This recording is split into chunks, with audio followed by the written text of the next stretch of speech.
I've been better. Fair enough. I'm Fair not enough. sure if Harry mentioned anything, or Ryan or Harry mentioned anything. So I'll inbox you. But yeah, I wanted to be here tonight, but I'll inbox you some just so you maybe have awareness. It's probably good that you are aware of what happened about a week ago. Okay. But Mm-hmm. I finished a new song today. Nice. Um, Nice. so Nice. Nice. that's good. That's good. Keep it going. Keep it going. Keep doing that. Love it. Yeah, Um, let's see who else is here. Ah, just us no two. one yet. Ah, just dropping like flies. That's all right. Okay then. Well, we'll slowly start. Let me share my screen. Um, so it sounds like something happened that was a bit negative, was it? uh, yeah, I just messaged you. Yeah. Um, Ryan knows, and Harry, I don't know. Ryan must have spoke to Harry, but Hmm. I figured I'd tell you anyway, just so you're aware of it. I'm fine. Like I'm getting there. I'm just haven't had something like this happen before, so Hmm. a bit fucked up. Yeah. Fair enough. Well, sorry to hear Right. that. Um, Yeah, I'll look into it a bit later as well. that's all right. It's Won't fine. I won't sent you won't a blow it message up on anyway. here. No, no, no. It's all right. Morgan and Ryan know because I was with them last. So I dropped into the class for a minute. Hmm. Um, but yeah. Anyway, Hmm. I wanted to be here. That's good. I was excited about my song, but I also to see what we're doing because I know we've already done like the assessment part's kind of past now, hasn't it? Yeah, it's past. You're all good. Okay. So just so you know, we're talking about a couple of nitty gritty things left. That's about it. Yeah. So just general knowledge when it comes to sound design things. So this week we'll talk about multi-samplers, what it is, and how to kind of know exactly what's going on, use it to Yeah. your benefit. And the last week, so that's next week, we'll talk about the future. So like more, even more niche stuff that not everyone needs to use. But I don't know if you heard any terms like physical modeling, granular synthesis, spectral synthesis. I've heard of granular, maybe Yeah, spectral, but not the other one. yeah, physical modeling is the future. So we'll get into that, which is always good to know what's out there, and you never know. You might come across it and use it. You know, why not use everything? Hmm. And that's in the spirit of today's class as well, multi-sampling. Because yeah, I have pictures of really old-looking things, but um, people still use it. In fact, you probably do. So you use contacts or anything like that? Yeah, I have. I haven't used it recently, but I have done. Mm. So Um, and you're probably aware of what's actually going on. It's just a bunch of the large host, right? files. Yeah, Yeah, yeah, yeah. I noticed it was Contact. It's always been the biggest library that I've had when I've yeah, had it. yeah, Um, exactly. depending on how much stuff you get, I suppose. But Yeah, but a lot even of one things thing, run. yeah, even Yeah. one thing might add up a lot. Yeah. Hi, Morgan. How are you? I'm good. Hi, Hey, hi. Morgan. So I'm just telling Tim the plan for today and next week. These are final weeks, and nothing super important, even though it is important to me, but important to people who might be using this kind of stuff as a composer or just general artist. It's good to know about these things. So this week is something very classic, but also contemporary. And next week, completely contemporary technology. So the new stuff next week, which technically we all have access to. So why not talk about them and use them? I'm on a mini. Yeah, Can you be quiet? Who doesn't want to listen to it? fun times. Yeah, that's the parent palm, face palm. I know that one well. I do that every 2 hours at home. Okay, so straight to it. Multi-sampling. So in the past, in our class, we've used simpler. Already that's a clue. There's simpler and there's something a bit more powerful lurking in Ableton called sampler, which is more powerful. Yeah, this is great.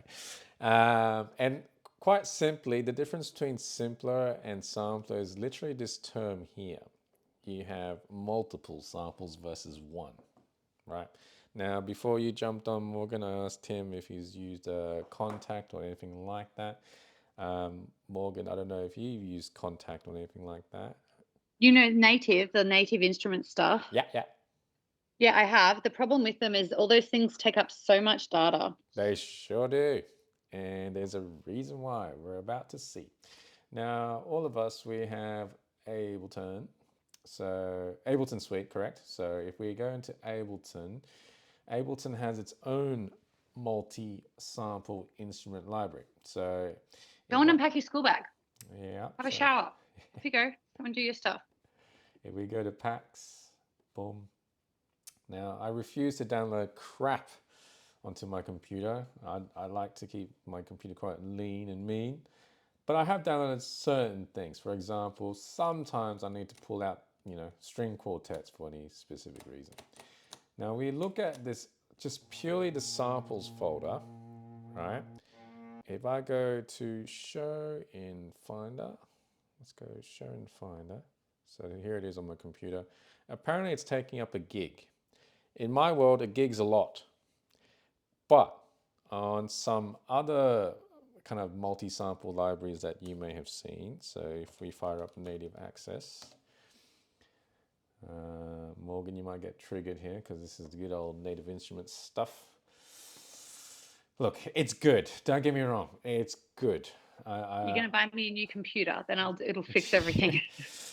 That's the thing though, like I don't want people just to install this because they get this sensation of FOMO. I want you to realize what it is. Like, for example, action strings apparently will take 31 gigs on my computer. I don't like that, personally.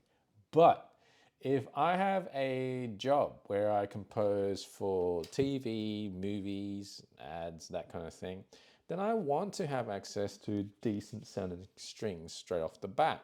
So 30 gigs is something I'll consider working with, right? There's a piano library in here. Where is it? Noir, noir, noir, noir, noir, noir, noir. Where are you? And 16 gigs for a piano. It's a lot. It's a lot of space. So basically, I want to explain why this is the case. I'm going to fire up the string quartet that comes with Ableton. I know you can't hear anything yet. I'm going to load it here and I'm going to share my audio. Otherwise, I look a bit silly. Listen to. Dun, dun, dun, dun. And look, you've probably, there's a chance you may have downloaded some of the packs within the Ableton stock library, because if you're Ableton Suite, chances are part of the installation, you even installed it, not by accident, but just like it's, by default. And you might have clicked on these available packs here. And as a Ableton Suite owner, you'll have all these free for you to install, right? But you'll quickly find out if you start just going bam, bam, bam, bam, bam, your storage will just go kaputs. But let's actually see why, okay? Just jump onto that listen to link there, and you'll get my audio. And I'll go back to Ableton. So I loaded this kind of minimal looking long all-in-one string quartet. I'm going to change the tempo to 80 for some reason. And let's just load a chord pack straight in. Let's see what we're working with here.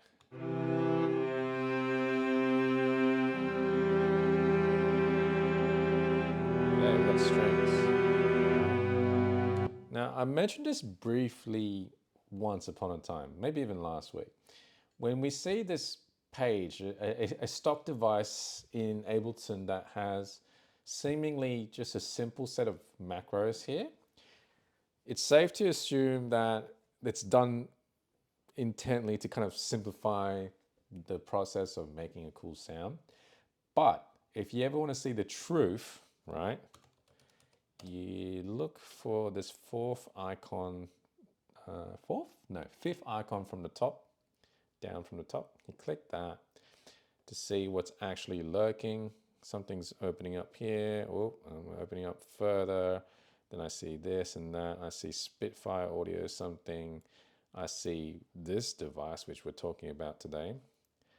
And if I really want to scare myself, I click on zone and I see a bunch of keys and seemingly a bunch of samples on each key. And how many samples do we have? It says here a lot, decent amount, right? But if I press play, I can see in a very tiny way that when the keys are being played, some samples are being played too. I can't really zoom in anymore.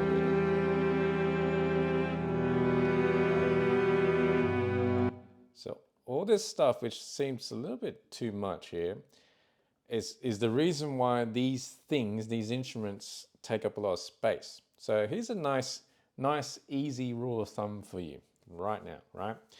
If you get an instrument and it's in the lines of acoustic instruments, guitar, piano, acoustic drums, voices, choirs, that kind of stuff, anything that is acoustic in nature, a synthesizer that we've been working with to this day sucks at that stuff, right?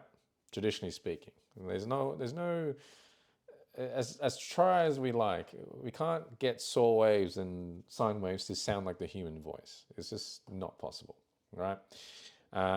Likewise, we can kind of fake drums as we've been doing in our class. We can fake bass and fake brassy sounds, but we can't compare to the real acoustic instrument. The only way, before next week's topic, the only way to get it is to get a multi-sampled instrument.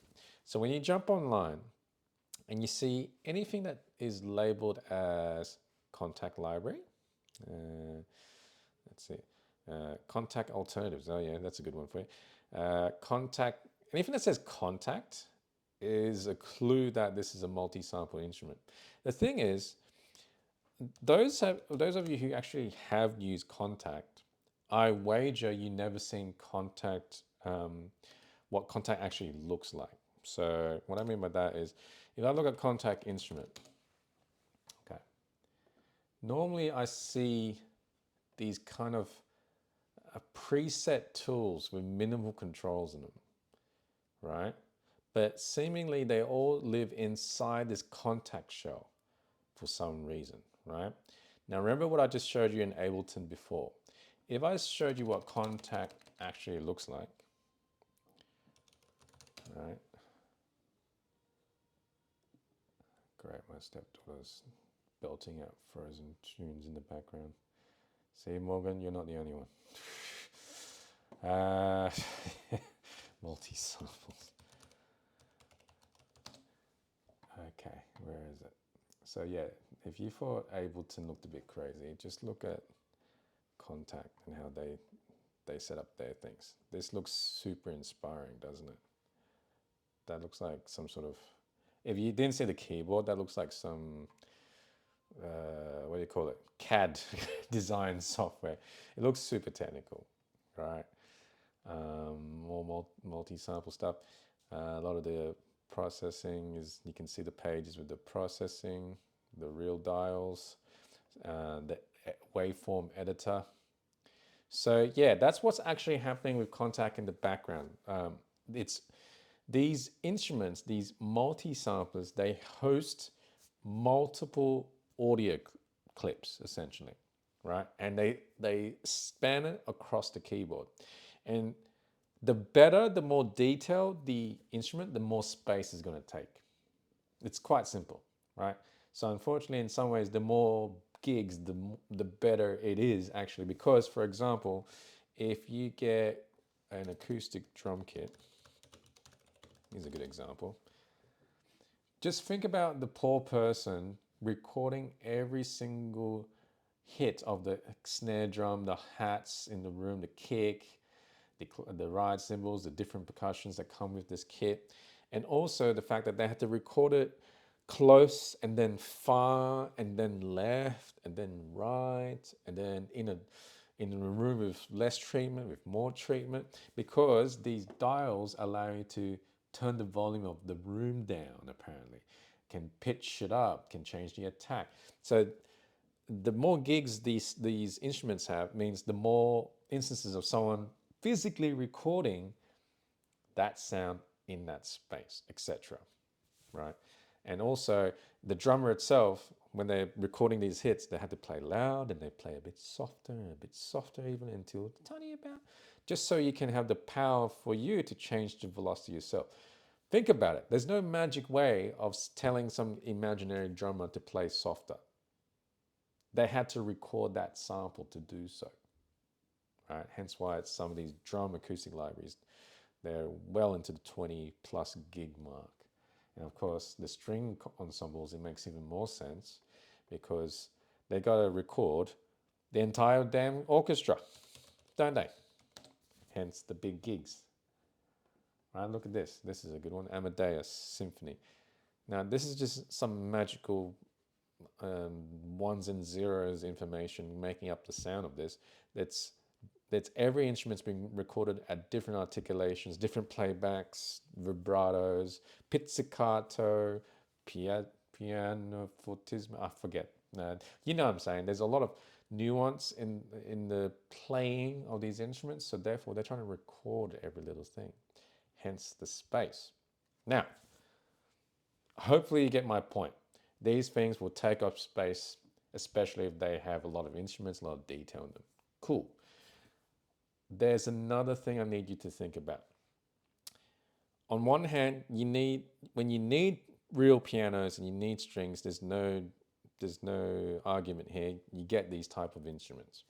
Luckily, inside Ableton Suite, you have some of those, what I would call the essentials. You have an acoustic kit in here. You got a brass and whatnot. You got what else? Session drums, so that's acoustic drums. You got upright piano and all sorts, right? And they're all free, so you can get them, yeah? So here's the thing. Promise me you don't load up these instruments like string quartet, chuck them in a track, program some notes in, hit play, and straight away say, this is crap, right? Please don't do that. Promise me you don't do that until you actually go, well, this is a sampled instrument, right? It's a sampled recording of someone playing that note. I better treat this instrument as a real instrument and therefore have nothing like this. See, these are my chords. They're all on the grid, all very much bam, bam, bam, bam. Do real instrumentalists play like that? Hell no, right? And look at this. Everything is at the same velocity. Do you think a master violinist will play like that? No, hell no. So what you got to do, before you judge this multi-instrument in Ableton, even though it doesn't look like much, especially when you look at the front page of it doesn't look like much. I know this, right?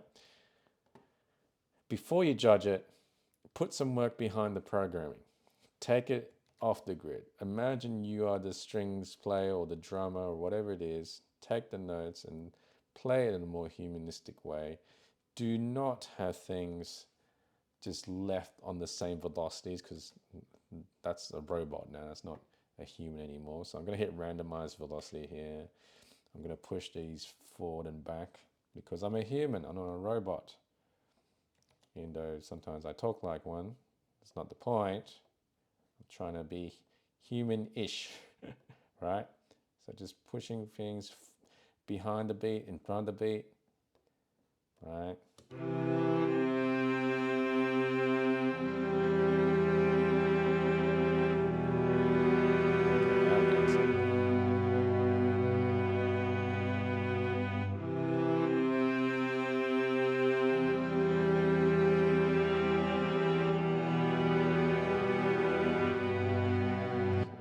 Now that's starting to sound a little bit more dynamic, as in it's starting to sound a bit more human, right?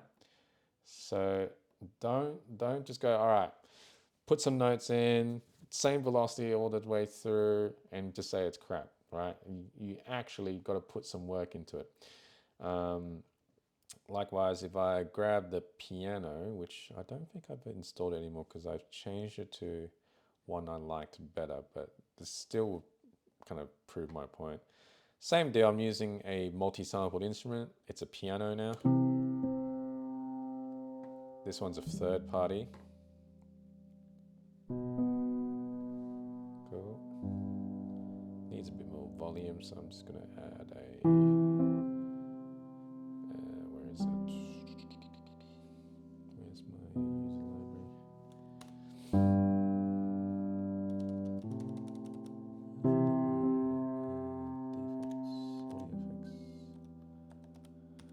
Presets, audio effects, audio effect rack. Where is this? Should be underneath 1073. There you go. Add a reverb. Oops. Yeah. Might speed it up a bit. Add some accents here.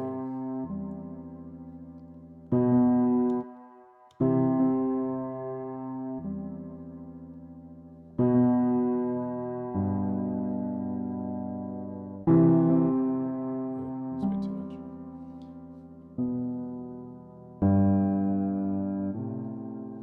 Yeah, so you gotta play with velocities, and this is the same with drums as well.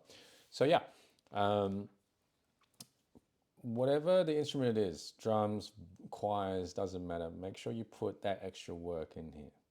Otherwise, these sounds, no matter where they come from, especially if you dropped $2,000 on some snazzy library from Spitfire, and that's the thing. Some of these things are not cheap. If you're the type to just, like me, just paint some notes on the grid, leave them alone because you're like me, you're making dance music, it doesn't matter. I don't do that these days, but I used to, right? I can't expect a good result from even a close to 2,000. Okay, that's $1,200. That's $1,200 US, or is it? Or is still a lot of money for a bloody sample packed instrument. Yeah, if I don't put that work, it's not going to sound good, no matter what you do. Okay, promise me that. Promise. Cool. Now some of these are expensive. Now, the two of you, do you own the full Contact or just Contact Player? I think I just have Player at the moment.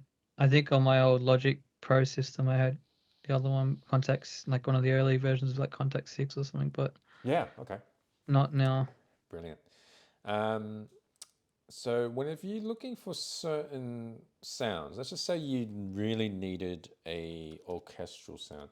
Now, I don't think Spitfire work with Contact anymore, but let me just have a look. Spitfire. They have a good free library, Spitfire, as well, I'm pretty sure, from They memory. did, but Well, they did. what happened was, these days things get gobbled up by other companies. So I'll get back to that point because I was going to mention some free ones, but Okay. yes, Spitfire is around and Labs is still around under a different name. Yeah, so but I got you. So what we're going to write here is Contact Player, Spitfire Contact Library, Contact Player. Beyond frustrated, no, looks like they're not doing anymore. So I'm just going to put Contact Player compatible libraries. Here we go. So for the both of you, you have Contact Player, which means this is good. That means you're allowed to use certain. Oh, look, there's one that's been compiled by people on Reddit. This is cool. Contact Player. Oh, look at this. So all of you here have access to these, and seemingly these should be free. Nice. So texture piano. Nice. What else? Memoir piano. Cool. Felt piano. Nice. Very nice. So you have options. If you needed specific instruments, there's a chance you could find them.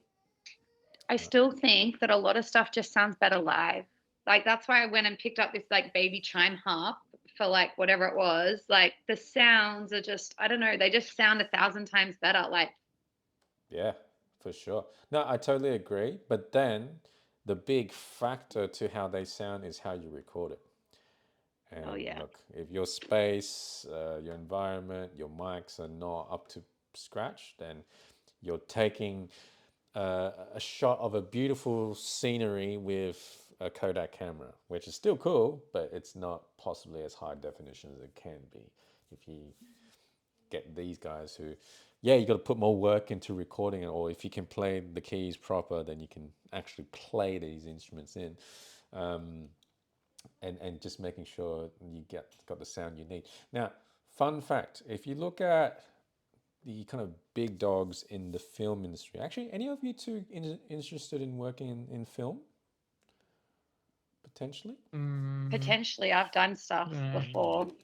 I Yeah, wrote you a gonna do it? play. Yeah. Well, Yeah. yeah, that's in the kind I of mean, I same like vein. Yeah. making videos and stuff, but I just don't do it much. Fair. But yeah, it's not like it's a no. It's like maybe see where it leads Yeah, kind of thing. something that could happen, Yeah. depending. Um, I did a couple of especially little video clips for an old band and stuff, so yeah. It can be a lucrative industry. So sync deals and stuff like that. Even small placements. The residuals can be quite tasty. I'm trying to find a picture of a guy I used to listen to a lot back in my rave days when I was into like trance music as a teenager, who has since went on to not make dance music but make the scores behind Mad Max and Deadpool's 1 and 2 and a lot of other big films. So his name is Junkie XL. And looking at the studio, first of all, his studio is a joke. He's got every freaking synth in the world. Like he's a bit like Hans Zimmer. He has a crazy collection. But I suppose if you get paid close to $500,000 for a project like Deadpool and other films like that, and then the royalties on top of that, then you're gonna want to get some toys from the cash, right? But here's the thing: his main setup is what is a copy of a DAW. He has a touch screen here. He has an interesting looking MIDI controller here. And he has a beautiful weighted MIDI controller. That's not a piano, that's a MIDI controller, but it's fully weighted. He knows how to play. So what he does is he will load up contact libraries, shock horror, and he'll score a movie like Deadpool or whatever it is, fully with the string orchestra, voices, and all that, but via MIDI with Contact. And this is the same with Hans Zimmer. The bulk of their projects, they just use Contact libraries. So hint, hint, nudge, nudge, right? The real key though is that they normally have controllers like this to add expression. So they'll map a fader to vibrato. Sound familiar? Map it to glissando and some other things, expressive tools with the multi-sampling instruments. They play their parts and they go just to create the dynamics and the shift in sound. But they're using sampled libraries. And you might think, but what happened to the days of the proper orchestras? Like, don't they have orchestras? Yeah, they used to in the 90s and early 2000s and before that. But it's so expensive. You think about these guys, the likes of Hans Zimmer, Johan Johansson, rest in peace, Junkie XL. These people, they just need a computer and lots of hard drive space, and they can make a great score with just a computer and a MIDI keyboard and MIDI controller. That's all you need these days, right? So funny. It's kind of funny that we essentially have access to the same tools as these guys, right? Although some of them have every sound imaginable for every project they need. But what I wanted to also say, you don't need to stick to Contact. Again, this FOMO thing, don't worry about missing out on that. Contact was the industry standard, but I don't know if any of you have been following music nerd industry news. Native Instruments, the guys who own Contact, they're in trouble. They're on the verge of bankruptcy, right? So, and that's been happening in the last 3 weeks. So this is now. People are worried that Contact libraries and the technologies behind that and all the other stuff they make machine, which Morgan, you have a machiner. The DJs, they have Tractor and all those sort of devices. There's a high chance that all those intellectual properties behind those technologies will just either be behind firewalls or just be distributed into open source. That's an ideal situation, but I doubt it. Or yeah, basically there's huge question marks. Now, why I'm saying that is because if you have a Splice account, you have access to Splice Instrument, which Tim, this is what the Spitfire Labs has become. Okay. Yeah, so head to download Mm, free. The same libraries that was free and cool inside Labs is inside now Splice Instrument. okay. Something good to know. So, uh, yeah, if you have an account, go for it. Download Yeah, I Splice don't think I Instrument. have a Splice account. I know it's integrated into Studio One, which is cool, but I don't use it. Yeah, well, something to consider because the sample libraries are cool. We don't need yet another subscription service, I'm sure, but put it this I way, just, yeah. yeah. No, What no, was you it? go. I interrupted. Sorry. I know that's all right. I was going to say, I've been really brutal with my subscriptions, and I find Splice kind of hard to drop. So I've kept it Hmm. just in case I needed something specific. So that's my way of going. But what were you going to say, Tim? Uh, I don't even know. Maybe something along the lines of like, I just like having so many options is kind of, in my head, sometimes it becomes too much. Yeah, no, I know you said you might want something specific, but usually whatever, if I want something specific, I'll just find it from a website or make the sound. I don't yeah, know. no, I totally agree. Um, for me, it's like because I do my own stuff and I want to be very specific about that. That's easy just to synthesize things. Sometimes I collaborate, and sometimes I need like for some reason toy piano, toy bells, or something like that. Then I'll need to jump on a platform somewhere that has these sounds ready to go. So Hmm. something to consider. But look, Splice isn't the only one. There's actually one even better that I highly recommend. There's something called Decent Sampler, and it's completely free. And even more, even better, with Decent Sampler, you'll get access to Piano Book. And Piano Book is just absolutely amazing because there's a bunch of people around the world who said, essentially, fuck you to Contact and said, we're going to record all the best instruments we can and maybe offer it on this platform for $10, something more reasonable, or for free completely. So you can look over here, pianobook.co.uk, and you can see straight away there's a bunch of, you know, pretty much typical acoustic instrument, including ones you probably don't think you need, right? And what's more important is if you do have Contact Player, you can still use these samples. Woohoo. If you're a Logic user, you have the EXS24 format, which works in Logic. If you use a sound font player for some reason, I don't know many people who still do, it's in there. But this is the one that is the bright hope for the future. If Contact is to die, then Decent Sampler is well placed to take over, and it's completely free. It's community driven. So if I click on Decent Sampler, all these instruments I'm looking at, cavern flute, little green reed organ, violin experiments, erhu, kalimba library, this and that, this and that. All these sounds are available to me to download and use inside Decent Sampler.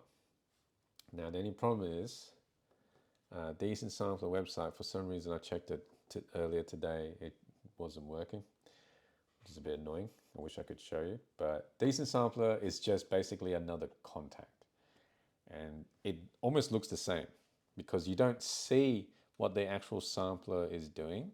What you see is the instrument face, the product face, just like Contact. Does that make sense? So you download Decent Sampler first. You grab a bunch of these instruments, but only what you need. Don't go crazy. This is how you lose space in your computer. Download one at a time or something, play with it, install it, off you go. and have a good time. So yeah, while Contact plays okay, like I said, there's a big question mark right now. And yeah, decent sampler is a good alternative. Now, here's something interesting. What happens if you have an instrument in your hands, like seemingly what Morgan's got? Seems like you're holding an instrument right there. And you decide that, screw this, I'm going to make my own multi-sampled instruments. Or you might have, let me just stop sharing my screen for a second, just so you can see my screen. You might have what we talked about last week, some hardware synths. Now, believe it or not, one of the best memories I had working at Store DJ My goodness, don't you remember? for 12 years was the fact that I knew how to, stay after work hours, grab my computer, plug it into these synths that we had on display in the store, and multi-sample each instrument, therefore taking it home. All right. Now, what I mean by that is, let me show you. So this instrument is currently on my little desktop here. I just need to get the power back in. It's being a bit fiddly. But remember last week where I brought with me that black and green synth.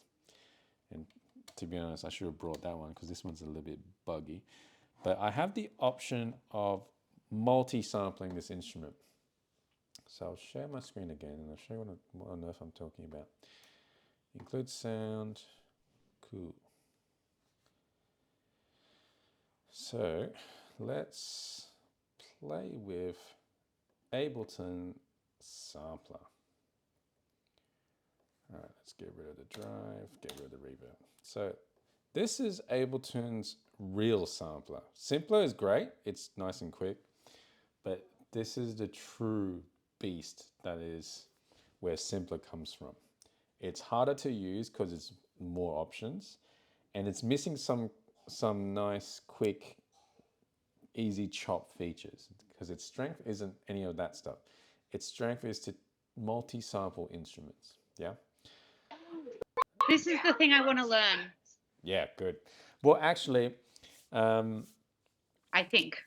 possibly, right? But let me tell you the benefits before we go on. Why we can do that? Why this is a good tool is because I can record the sound of my instrument, which is great, and have it in a playable, recallable form, like a digital form of it. But it's also a nice way to, let's say you want to perform on stage. Your option is to bring a laptop of Ableton on it and then have all your MIDI parts on different synths, which is fine, until it's not. When your computer starts getting hot, the power's iffy, the plugins taking up too much CPU.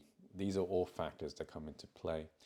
So a smarter way to perform is to put audio versions of your ideas. So actually, let's not even sample this instrument because my computer's not talking to this synth anyway, but I'll show you what you could do with this. So let's just say I had this chord progression again, and I was playing it with Serum, and I was doing some crazy patch. Let's just use some presets that are a little bit cooked here. Leads.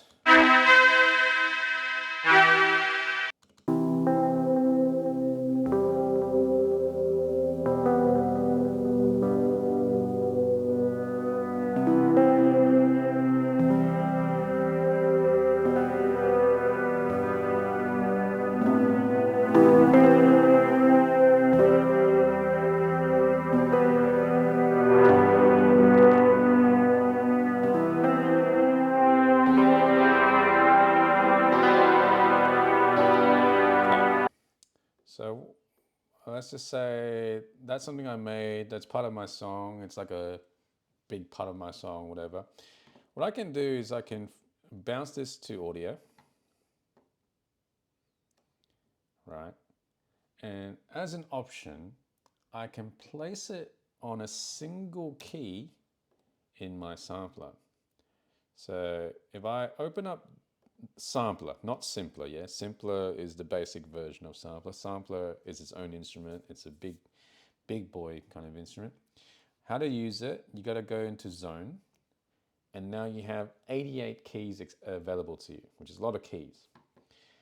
You then need to decide what audio files go onto those keys.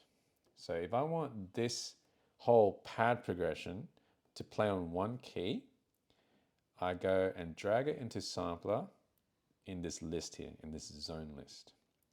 And by default, just like simpler, if you remember what happens in simpler, I can put anything into the simpler audio area and play up and down the keyboard, and it will pitch up and down, right? So if I arm this sampler here, play it with my keyboard.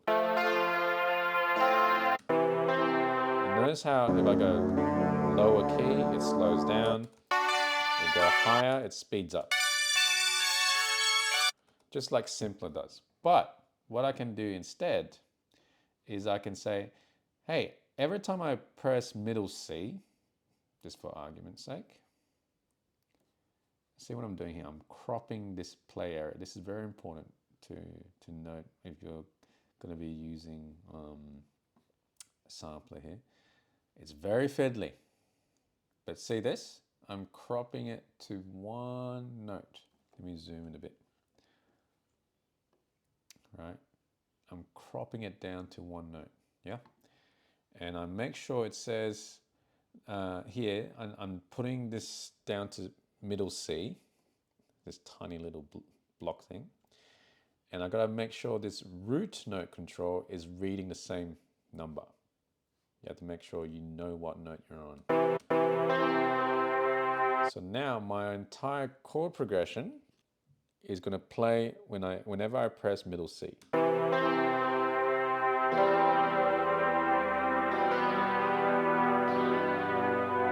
And I don't know if you noticed, when I had Serum active playing that same sound chord progression, this CPU percentage was about 30%. Now that I've converted to audio and playing it inside a sampler on one key, because it's just audio, it's only taking 6% of my CPU. I saved almost 30%.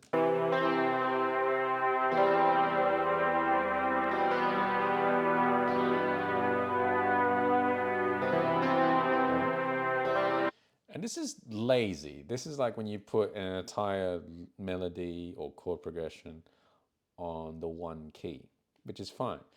But you still have the option of breaking it up. If you wanted to, I can say, hey, let's duplicate this a few times. I want to play this over 4 notes. Okay? And just to be super lazy, I'm going to put these only on the white notes. I don't know what you call them, not the flats. There we go.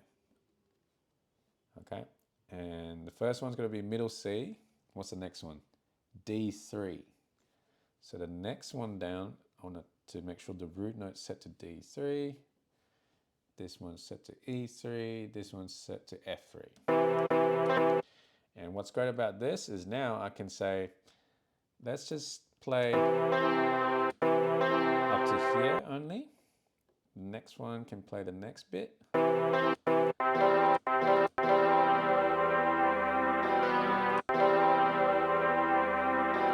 And then here.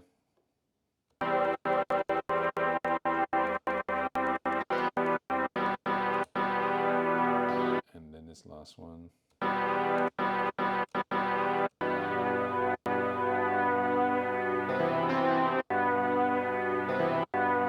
So over 4 notes, this whole progression has been split up into 4 sections. And now I just play my keyboard kind of the way I like.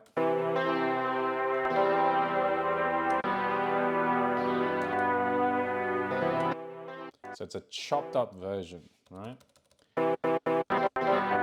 Now it's very messy because where I really should put the work in now is to add sustain mode, which kind of makes sense because if you take a multi-sampled instrument of strings, whatever, if you hold the notes down, they keep playing because they've been set up in a way to let you do this as well. So the quick and easiest way to get these to sound smooth is I'm going to put the sustain mode on what we call ping pong or reverse play. All right. Let me just turn them on, and hopefully you can see what's going to happen here. So now I'm just having one note. See how it's reversing? So the next note.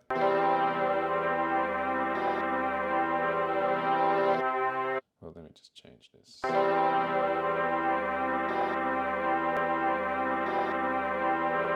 It just needs a bit more crossfade. So Why did you reverse it? So it's not reversing. What's happening is I put this on reverse playback or ping pong playback. So just watch what's going on Okay, here. cool. That makes sense. Yeah, You're just playing it back and forth in both directions so that yeah, there's no gap. exactly. So you can Yeah, see it's how it pretty. Yeah, starts got it. here, yeah. Yeah, that's easy. Yeah, cool. But because I added this crossfade, can you hear how smooth it sounds? You can't tell that the note's actually really repeating. So let me just do this. Morris, go to the front fridge and get me some chicken, please. So we'll change this here.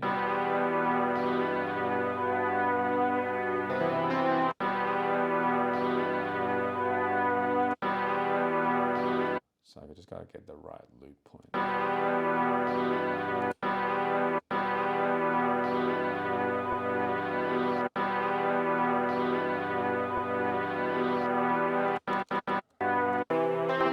So now I can just go.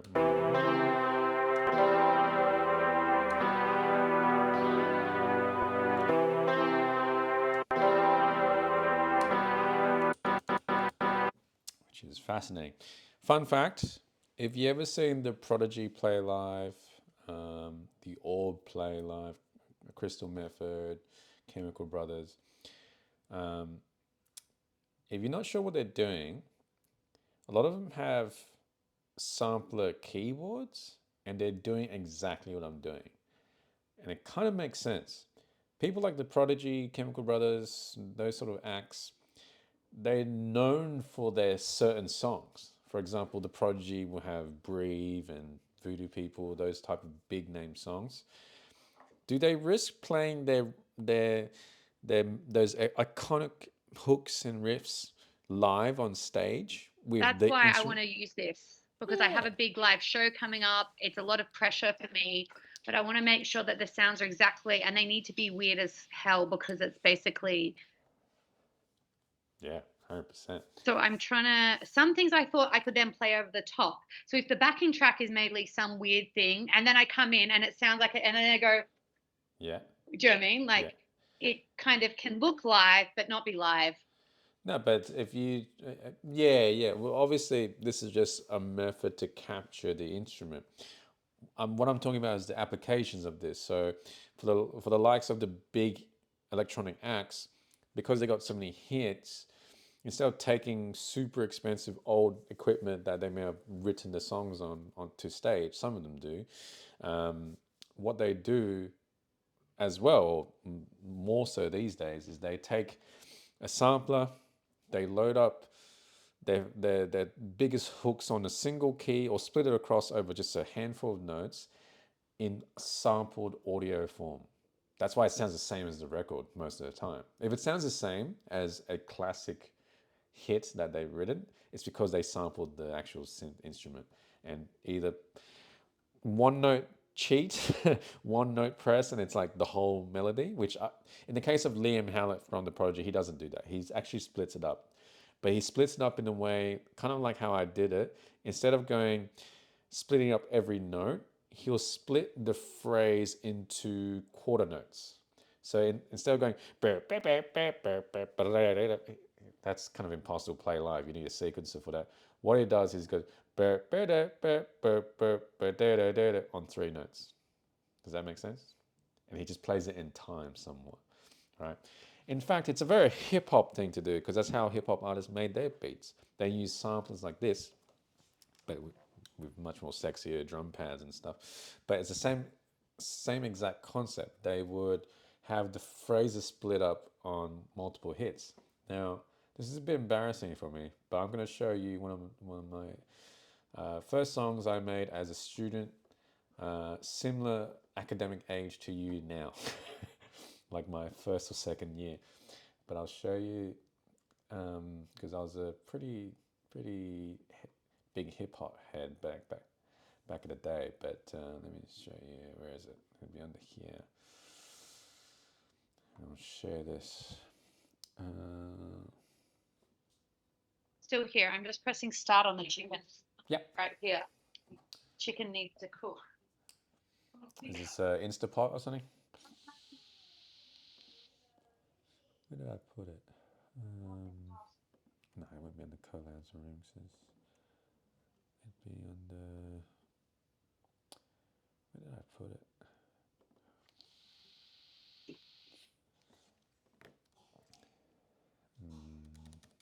I'm looking for twice.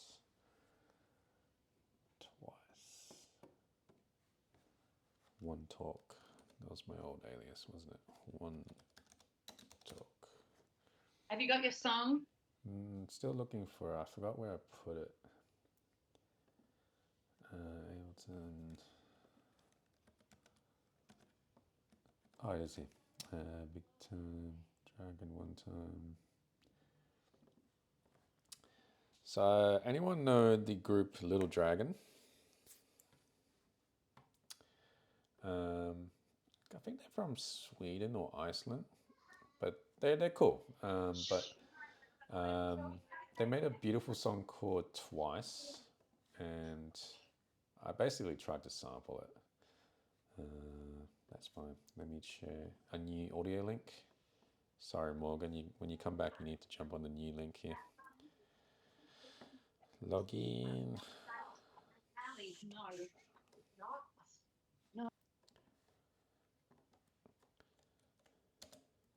Cool. So Morgan, when you come back, there's a new link here. New link in the chat. Let's get the new link going. Yeah.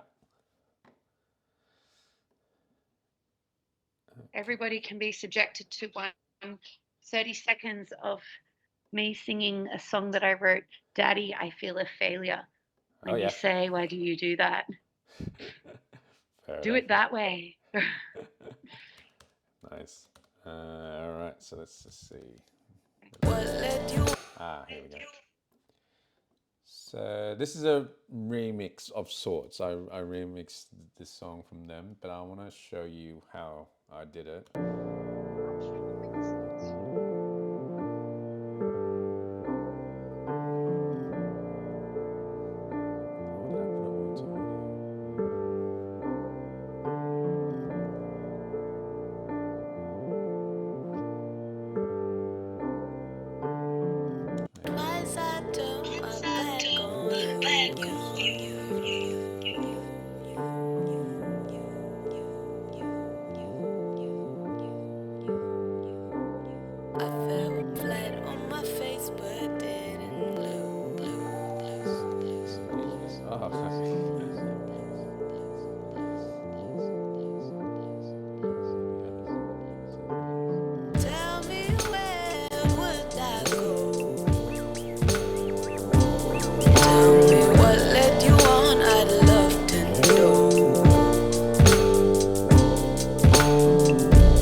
I've frozen it to audio, so we can't listen to that. Well, we can't listen to that one because it's it doesn't have the part. But I have another one here. Where is it? 2012. Jesus Christ! All right. Sorry, a new link is coming. Listen to.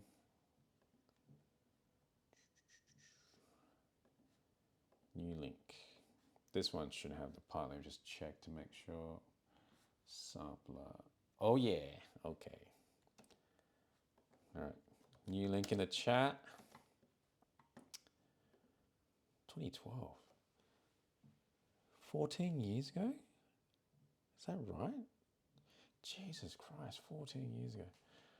Yeah, time goes really quick. Oh my Do you know I wrote a song as well too last week, and it has the line in it, I never thought I'd be this old. Jesus. Wow. I just didn't realize it's been that long already. Okay, so I put a new link in the chat, Morgan. I don't know if you found it, but because this is a different project again. The last one, I consolidated the sampler part so you couldn't see it. This one you can, so let's see if I can find the notes here. Jeez, I used to mix so quietly. Let me add a limiter to boost this up.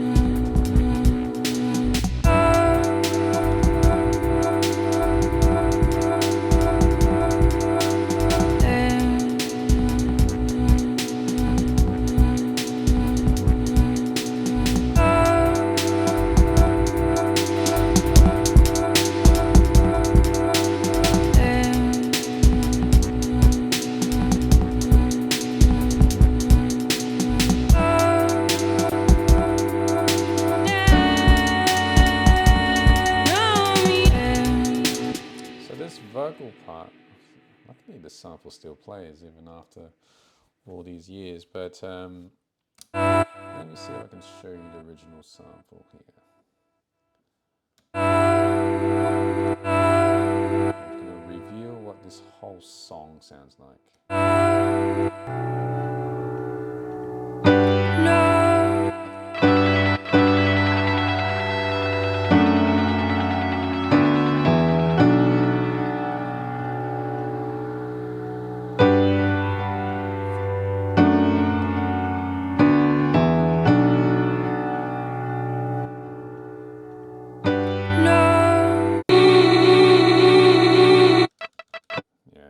So I'm going to undo it a few times. So basically I isolated certain parts of the song and I used this reverse play to sustain the notes. And basically from an entire song I wanted 5 notes, so to speak.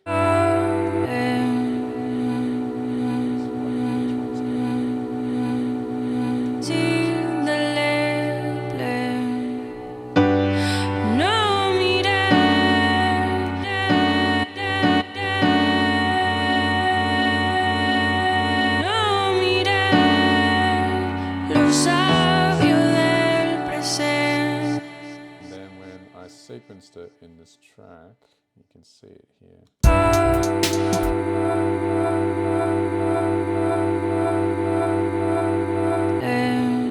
That's not synced or anything, that's just pitched in a way where I think the tempo works.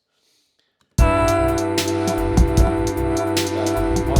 that's stuff like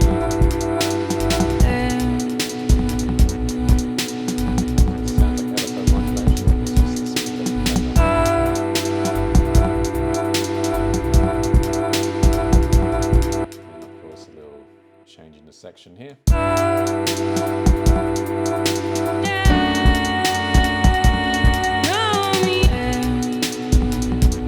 from those 5 parts, it's interesting how I can kind of make a song idea, even though this song's aged horribly.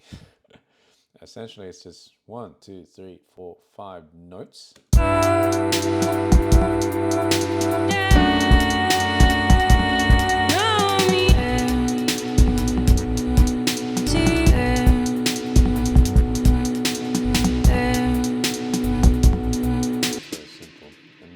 Thing here I think was just the drums. Because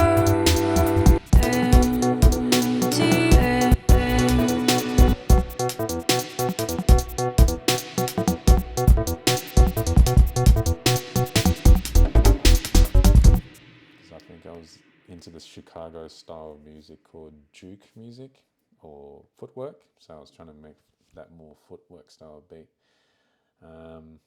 influenced by footwork of Chicago. Hence the tempo being in the 150s. You get a 10 out of 10 for me. Look how neat your work is. It's all color coded. Oh, I feel like you did a really good job, uh, Oh my God, my it's Lord. it's not good. It's like I think at that time it made sense, but come on, this is what 14 years ago. I think I learned a bit Oh, more, bit where more you had since then. free time. Oh yeah, right. But I think basically, it was the on. point of this is what I use sampler to make a song with 5 notes essentially, and those notes were just different parts of the sampled song, which is fun.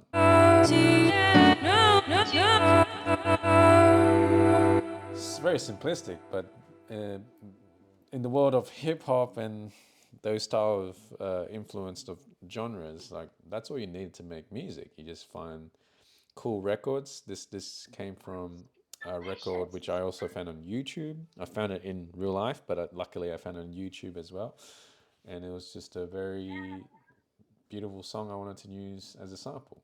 In fact, that's the name of the song, Point Care. I don't know how you pronounce it, um, but the original is just gorgeous. So that just became the source of the sample.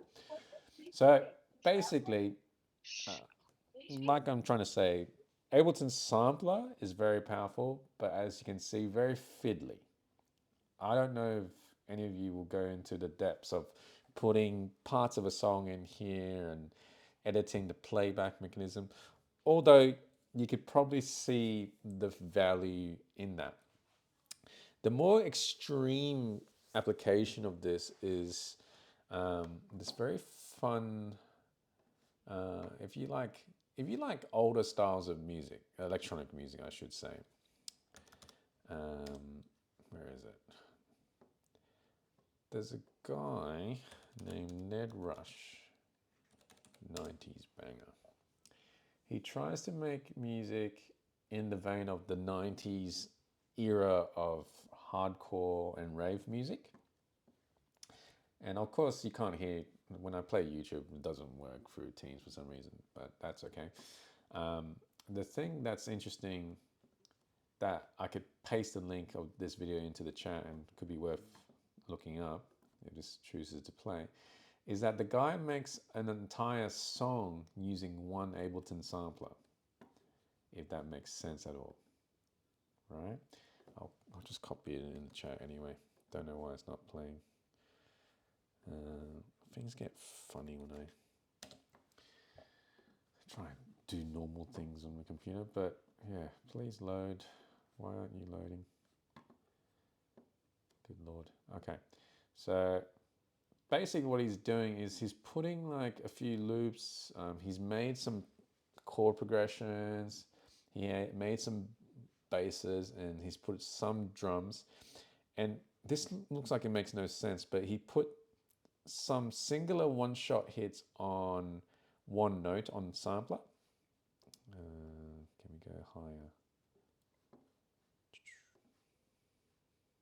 Let's go highest quality. Blay. Oh my Lord, there we go. Again, we can't hear anything, that's not the point. But the point is, this looks super weird, yeah? But what he's done is he's put certain sounds across 5 notes. He's put one sound on one note. He's put chord progression here. And he proceeds to make an entire song with one Ableton sampler, which is fascinating. Because if you're interested in that older style of hardcore and rave at all, you'll notice that there seems to be this kind of like frenetic energy about it, and it seems almost like sound collage. And there's something about this method that kind of gives it that. And Are you going to play that for us now? I've put in the chat because when I play YouTube videos, you can't hear it. I'm pretty sure. I mean, I'll try it. Oh, okay. Oh, good. Yeah, I mean, this is incredibly fiddly. I wouldn't actually recommend really doing. Cool. Yeah, like it's a fascinating concept, and that sounds like yeah. really cool, like something I would want to do. Yeah, I think it's a fantastic concept, and I'll try and demonstrate what he's doing actually, because what he's trying to do is that and that's with the sampler. with just sampler. Because Yeah. what he's trying to do is emulate the old workflow. Because literally, the artists of the early 90s, even though they didn't have computers necessarily, and even if they did, the computers could not do anything like this. They were just spitting out MIDI files and stuff. What was a typical setup back in the day was a sampler, like a physical sampler. Those, especially ones that, if you look at my notes, you see these ones here, the ones that are like these boxes. So Ableton Sampler is essentially a software version of this, right? And typically, people who were making jungle or breakbeats or hardcore back in the day, they'd be using these boxes to make entire tracks with, and they'll normally have one or two of these, right? So I'll demonstrate what that looks like. Here we go. I'll start a new project. What tempo am I on? Let's go 160.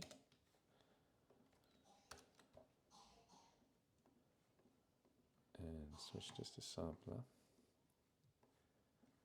I'm gonna load some typical ravey sounds.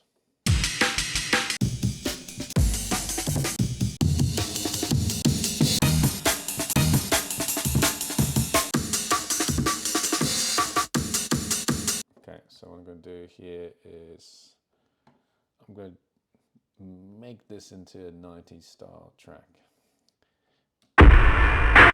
So I want this to be on C3. C3.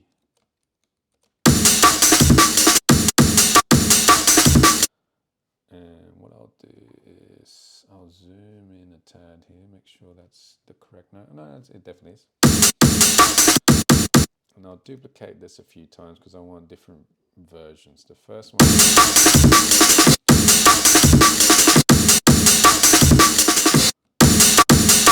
The second one can go on this note. Add a little bit of a tail here, release mode.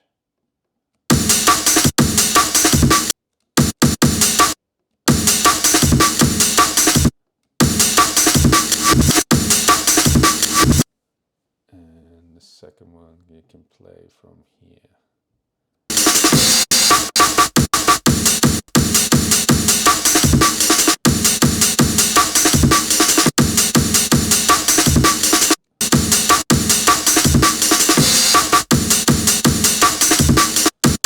Okay, so I got two sounds, and then I'll put a bongo sound from somewhere. Percussion. And I'll have this over here, spanning this section. And then rave, stab, rave. Go instrument. Let's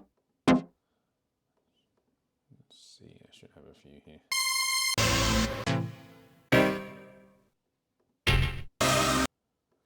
Cool, that goes in the list, and I'll keep it to just this octave here. C4. Let's change this to C4. Yeah.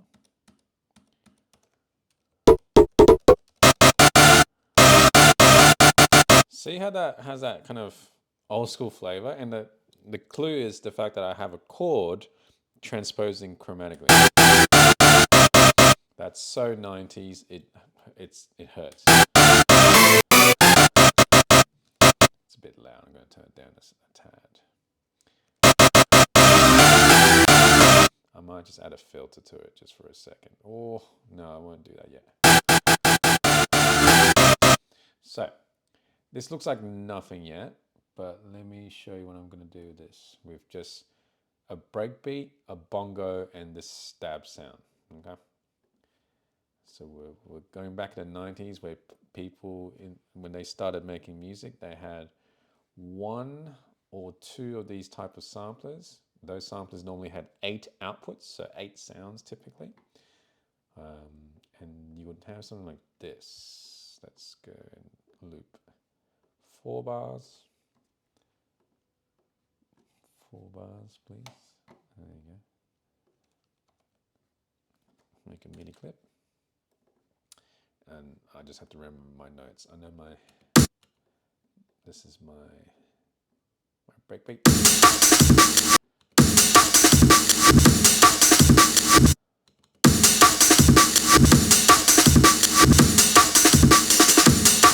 And then I'll do these kind of repeats to kind of vary the groove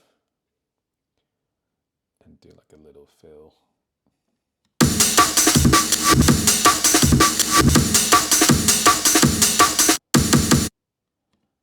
And where's my bongo?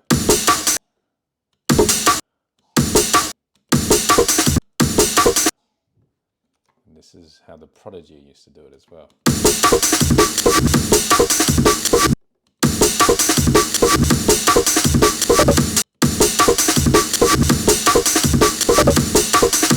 And then my stab.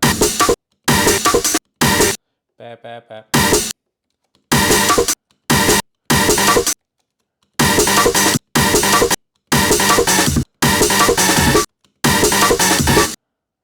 Bap, bap, bap, bap, bap. Bap, bap, bap, bap, bap. Pop it here. And that's a general sequence, general rhythm. And let me just loop that.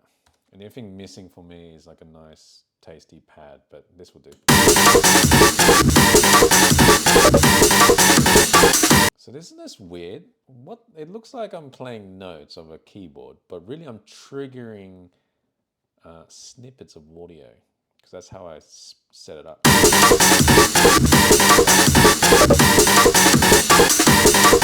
And what's cool, because I'm running into one sampler, I have the option to filter everything.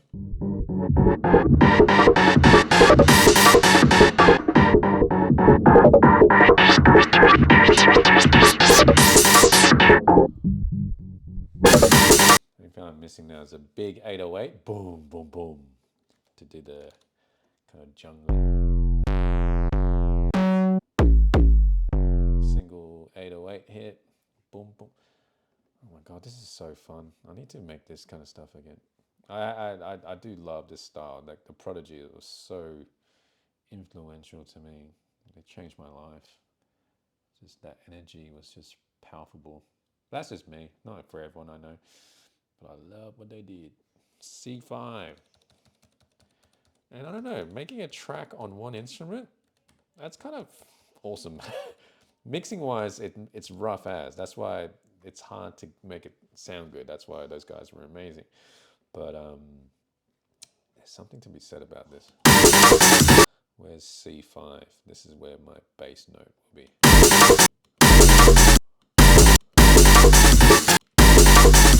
Boom, boom.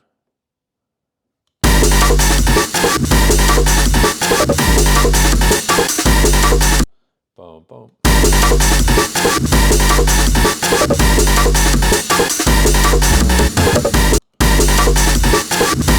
And then, yeah, what we're missing is this pad texture. So the only limit is my keyboard breadth, like 88 notes. That's my limit, really. Although not really. If I was smarter, I'd be like, maybe I'll have all drums in one sampler to kind of treat it as just purely drums. So therefore you can put compressors and all that cool stuff on just drums and have the melodic and bass stuff separate. That's why, and yes, I know this is getting a bit to specific niche genres, but that's because there's something to be said about these little guys. But this guy, Photek, who is one of the gods of jungle, and hilariously, he is now he's in the family somehow because he's my wife's auntie's husband, which is hilarious. But Photek Rupert, that's his name. He's one of the legends of the jungle scene. His old studio would comprise of few of these racks. So what I was saying before is if I was smart, I'd use multiple instances of sampler for specific groups of instruments. That's what he did. He would put drums on one, the bass on another, the harmonies on another. So, and look at that old computer. That old computer couldn't do anything. It was just spitting out MIDI, no audio. So he'll sequence the MIDI to his hardware samplers, and therefore creating that hardcore influenced jungle music. So he came up on hardcore and rave, but of course he was around at the birth of jungle and drum and bass. This guy, absolute legend, and still going, amazing.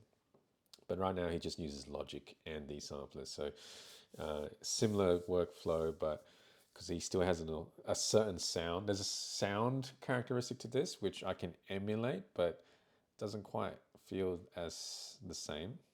But I'll show you what I mean. See how it sounds so dry? But that's the point. It's meant to sound very almost primitive. I can actually adjust it further, make it sound a bit more.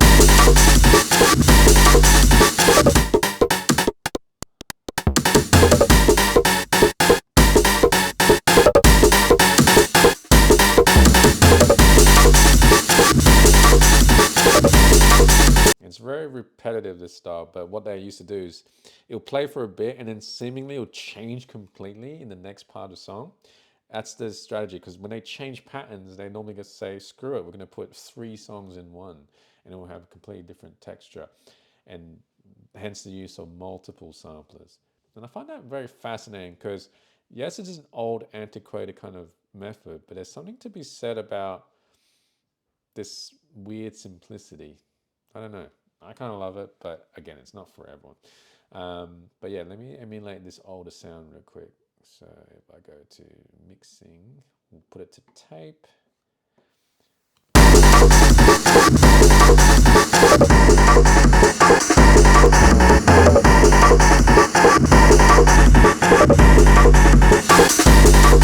And we need to also emulate the bad sound quality of those devices, which you do with bit crushing. So I can't read what it is that you put on it because the font's all really small. What's this thing?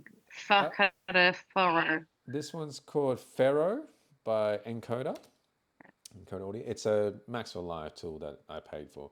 Essentially, It's like, right. I know what Furrow is. I've heard of it before. Well, there's a lot of Ferros around. Ferro is places. just referring to cassette tape, the material inside cassette.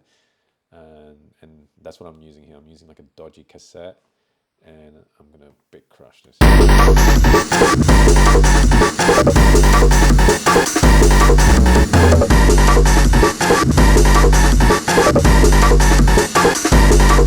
There's almost too much bass in there, but yeah, it's kind of fascinating how I can emulate that style.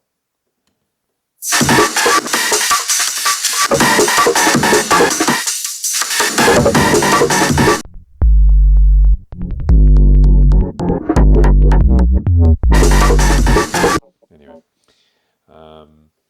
yeah, it's a lot of fun. I might go back to that, doing that kind of thing. I just got that secondhand inspiration. Anyway, any questions about sampler? So when we sample it, we obviously can put whatever sound we want to associate with whatever note. Yeah. And then we can trim it. We can make it loop back and forth and crossfade it if we want to or not, because otherwise it's going to sound weird, or you can make it sound weird. And we can also basically link up chords. It doesn't matter what sound that we're associating with. So we can basically have it almost for live stuff where I can have it trigger stuff. Yeah. And like think of it as potentially 88 notes of anything you want. Or which I think if you want to play some melodies, like for example, even though it's a bongo sound, really, in actuality, there's a little range of notes I've allowed it to be. So what's that? 5 notes? 1, 2, 3, 4, 5, 6, 7, 8 notes that I've allocated to this bongo.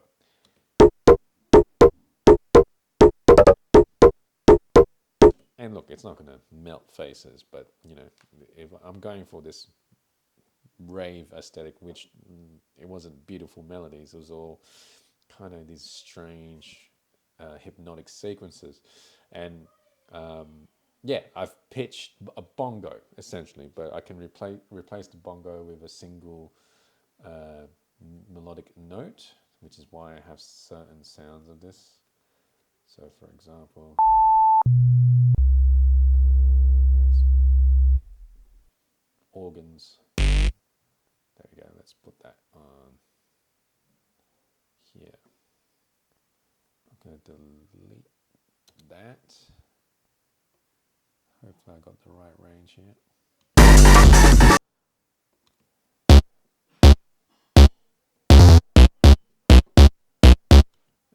Oh, I gotta change the pitch.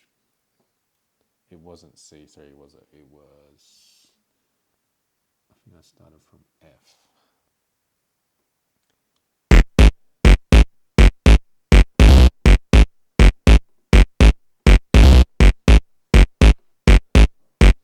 Actually, I can choose it to play a bit higher too. It's a bit too low, so I'm gonna. Do you really need the assessment to be in a zip folder? It's like one level of like complication that I don't know how to do to put everything into a zip folder. Do really have to figure out how to use zip. On Windows. I'm on Mac. This is a different thing. On Mac. Yeah. Tell me if this is not the case, but if you highlight multiple files, right click and choose compress, or it should show you compress. That's how you turn it to zip. Okay. Just tell me, just highlight a bunch of files and right click. It should allow you to compress it. Only reason is it's easier to upload one file than multiple.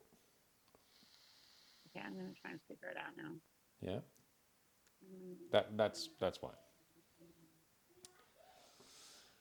Because I find that in the past, if I just let people upload whatever, there's always something that comes up. Oh, I forgot to upload you this, and then I got to wait. It takes longer, and all of a sudden, Yeah, but then I have 400 files that are like WAV ASD, so I'm just gonna throw them all in one thing then. no ASDs you can delete. Yeah, but then it's gonna take me like 10 minutes to like delete them all. Like 400 of them. Gotta go through individually and delete everything. I don't know. Every time I do it, it automatically creates ASD files. See, how I would do it? ASD and it'll put it into like a list of only those. Yeah, so How do I do it? you can sort the files. So Yeah. if you look at the menu, see where it says client. I don't know. It should show that. Oh, yay. Okay, cool. That's really helpful. Okay. And literally get rid of ASD files. Amazing. Okay, cool. Because if you don't Good give me the news. ASD files, when I put into my computer and look at these files, they'll make ASD files. That's again. okay. Thank you for that, because you know where something that might take you 1 second, then suddenly I can't do it because it's too overwhelming, and it's like 40 minutes of work to like go through and try and like do stupid little things. No. We're trying to make help you make the workflow quicker. And ASD files aren't important. They're just images of the waveforms, which can always be regenerated. It's nothing major. Jesus, my voice is going. All right, let's go to the notes here. What have we missed?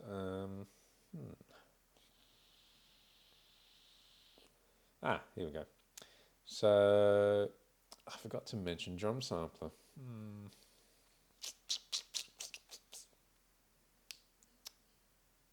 Yeah, I might as well mention that in a second. I really wanted to show this note thing, sampling a synth, but the synth isn't working for some reason, which is annoying. Let me just check it again. Safari. Yeah, it's not showing up. Boo. All right. Let's talk about another little thing. Now, by the way, Ableton has 3 samplers, just to confuse things. So, in the beginning of the course, I talked about simpler. Today, we just revealed ourselves sampler. but there's another one that Ableton added very recently called Drum Sampler. Okay. Now here's a fun little thing. When I load Simpler, let's load Simpler again. If I right click Simpler, you'll see that you can actually convert Simpler into the other samplers if you wanted to. All right, so you can see here. So because Ableton has 3 samplers actually, and they all use the same engine, what's kind of nice to know is, depending on what you're trying to do, let's just say you want to work with drums specifically, right? In that case, what you could do is load a drum into Simpler, just a single drum to Simpler. Let's just load a percussion sound, like so. Sounds like this, right? But if I right click Simpler here, you can see that Simpler can become Sampler, or Simpler can become Drum Sampler. I know, I can say Sampler 50 million times, it gets a little bit confusing. But just remember, in Ableton you have 3 samplers and they have their own strengths. I'm using a drum sound here. I'm going to right click and switch Simpler to convert to drum sampler. It sounds kind of the same, but I have these settings which are very conducive to making drum sounds spicier. For example, there's these very unique effects.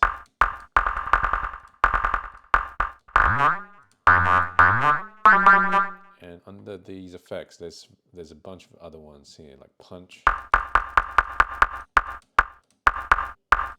So I can make the drum sounds more punchy. I can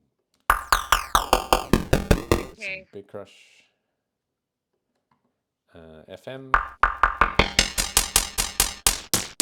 because why not? Ring mod, which makes it noisy.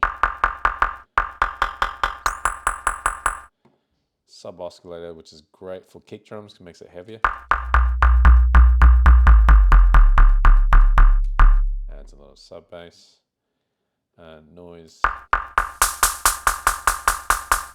There's a filter here, there's velocity triggers, there's very simple envelopes, simple transport.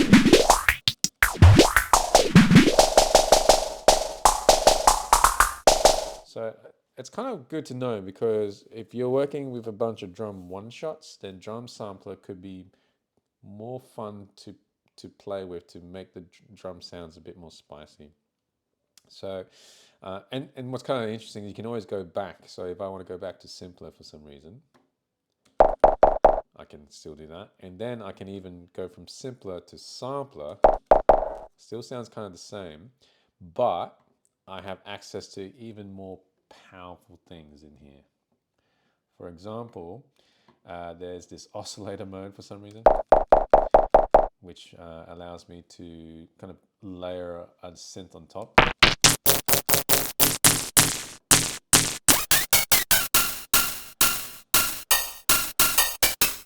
To get some really interesting tones. So basically I can use, remember that week we talked about FM synthesis and operator? I can use a mini operator inside Sampler, right?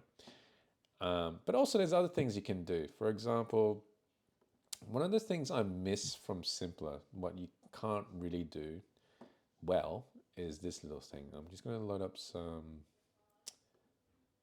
vocals. What do we got here? Remember the days we were young. Okay, let's load this.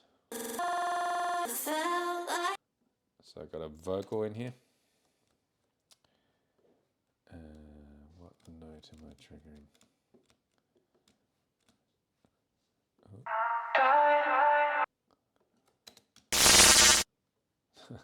Take off the pitch, the synth thing. I don't need it now.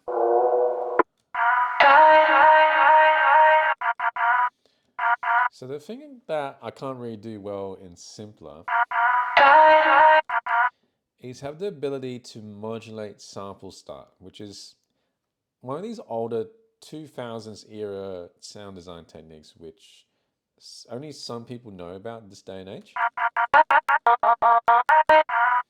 It's a nice way to make vocal chops in a very simplistic way, but let me show you how people would generally do it. Arpeggiator to go repetitive rhythms. And I want to modulate this sample start. So I want this to go kind of like this.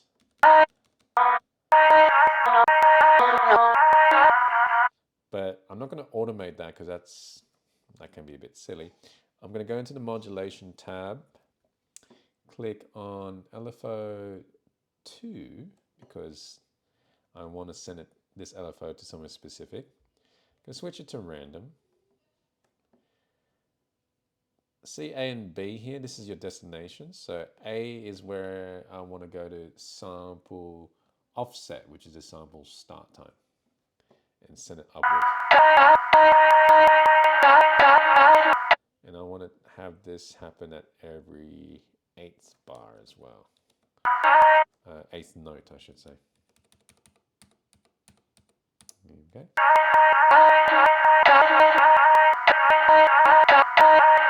You can see this sample start time, even though that's not moving here, it's moving here. All I'm doing is holding one note. I can change the rhythm.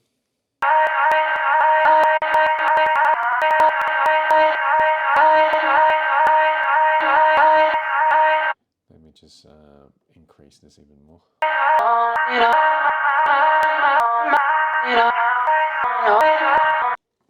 And this will sound good with some reverb. We're not in the same project. Let's put the reverb on.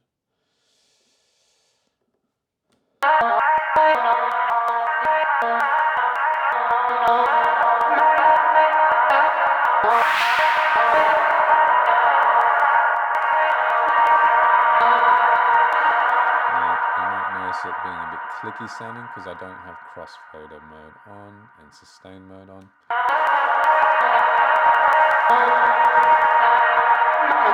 I'm going to put the crossfader on and also adjust the envelope here. So under filter global is my envelope. Too much reverb now. Too much delay.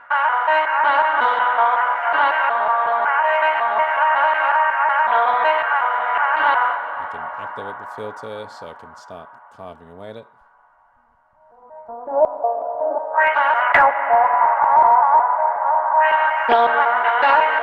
There's a filter envelope. Sound familiar? Something to sound like. Hey.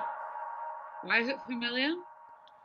Because filter envelopes and pitch envelopes is what I want you to do in your sound design. Oh, I thought you meant that the voice was meant to sound familiar. I'm like, no.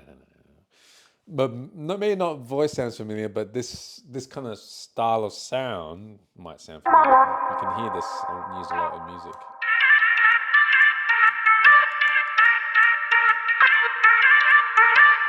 So yeah, it's a nice pricey way. But look, don't get me wrong. I love this because I'm such a nerd about this stuff. But I know that this is very fiddly to use. It's not a sexy, hands-on, tangible tool. It's not clicking about and knowing what to look for. But it rewards you for digging in because this is Ableton's proper sampler. It's the most powerful one. It's not the quickest one, but it's the most powerful one. If you talk about what you expect from a good sampler, Ableton sampler is that. It even has a sound to it, which if I play it lower, if I go low and turn these effects off, turn this filter off for a second. So there's this kind of interesting thing here. It's like it's got this crunch to it, which you only get if you go to the sample layer here and mess around with this interpol option. the full name of this is interpolation. What it is you can have very smooth response, like very clear signal, and nice and warm. But if you want crunchy, old school sound, you just turn this to a lower quality. You get all these artifacts, which for some people, for purists, they'll be like, nah, this is not good enough. Where for me, it's like, this is what makes older stuff sound interesting, these artifacts.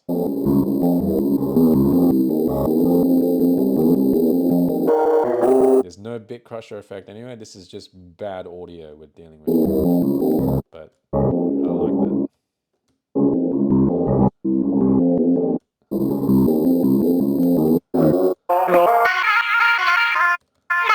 And that's why it sounds really good with drums for doing that. But anyway, I know the more I get excited about this, a lot of people start making their judgments and they go, oh, no, this is probably not quite the tool I need, which I understand. But I urge you to play with it, right? That's the main thing.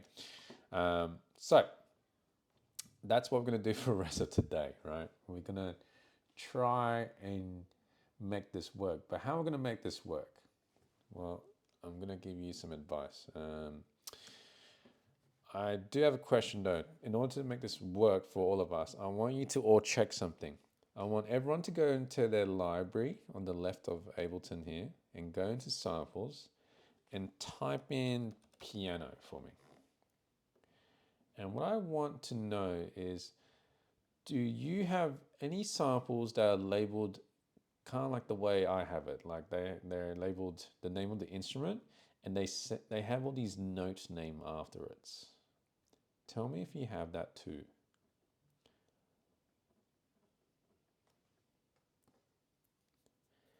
And if you do, I'll explain why you do. I can't see the note thing of what you're trying to oh, there we go. There we go. Now I can see it. Okay. Yeah, 1 sec. Yeah. How about you, Tim? Do you see any samples that have the note names after it? Yeah, there's a few. Not exactly like that though, but No, because this is looking at my sample library too, unfortunately, so it's not going to be quite the same. yeah, there's definitely some. Yeah. But E piano blue B minor 9/7 C minor 9/7. C minor 7. But neither of you have the same instrument name, but C1, C2, C3. You don't have that? Oh yeah, we do. One of them, the grand piano. Grand piano. That's the only thing. Oh, but is that the same for you, Tim? Say again, sorry. Do you have the grand piano one that has? Yeah, like G G6, G sharp 6. Is that what you mean? Like nice. all those Okay. different things. Yeah. Okay. That.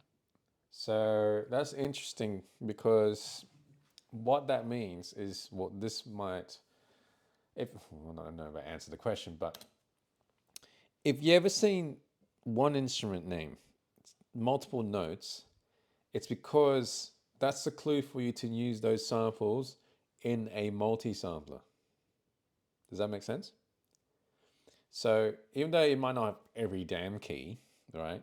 Sometimes you get access to samples that have multiple notes, and seemingly the reason is just for you to go, well, maybe it sounds better to use C1 for C1 instead of using C2 for C1.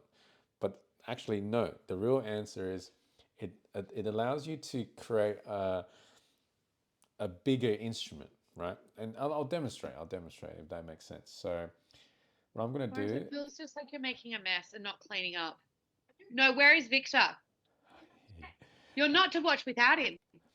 I'm going to go to these C's here. So I got C. I'm going to go... Do you not walk upside down? You're just making a mess. I'm going to focus on F here. Aren't you just making a mess everywhere? C, C1, F. I think the F means what? Forte. C2, forte. C3, forte. Let's just do 5 octaves worth. All right, and this will make sense soon. So the note is labeled C1, so I'm going to hope it starts from C1. This says C2, which is great. Cool. And somehow it's all done in order for me, which is great. But if it's not, I got to make sure whatever the note is saying, I put it on the correct note. Now, if I hit play, if I try to play this now, it'd be completely stupid because I can only play C1, C2, C3, right? But here's the thing. If I right click anywhere here and choose distribute ranges equally, look what that did. It stretched the instrument, the spaces between each root note, the octave I should say, because I put C1, C2, C3, C4, C5, and right clicked distribute ranges equally. This instrument is no longer C1, C2, C3. It's now from C1 to C5.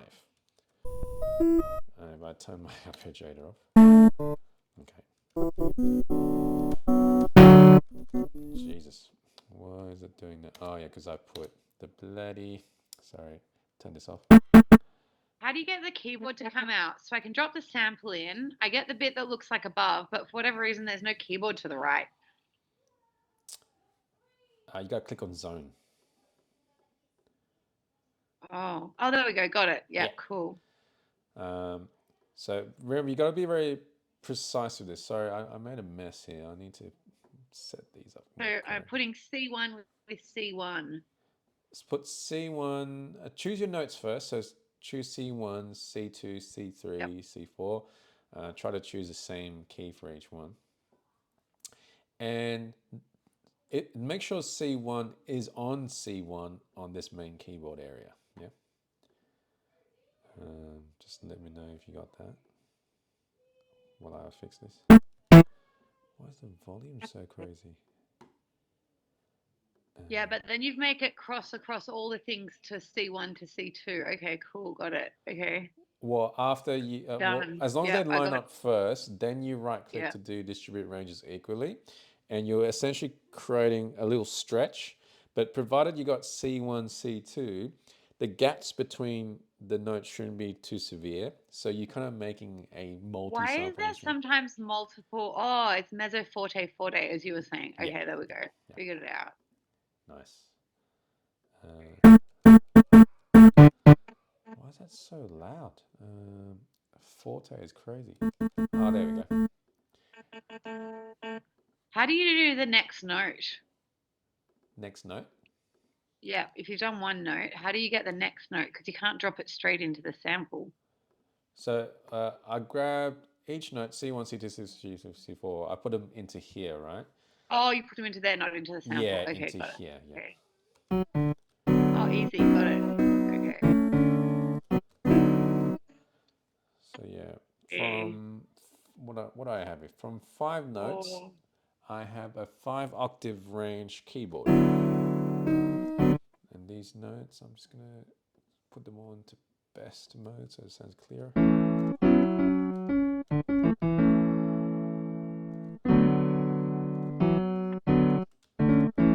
Actually, that sounds pretty good, but that's to be expected because these grand pianos, Ableton already made a grand piano sampler instrument. We're just going into the back end of it, making our own not as good version, but I like it.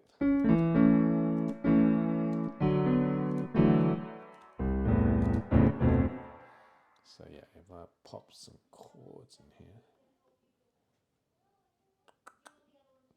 it should sound half decent. Where did that go? Grand piano.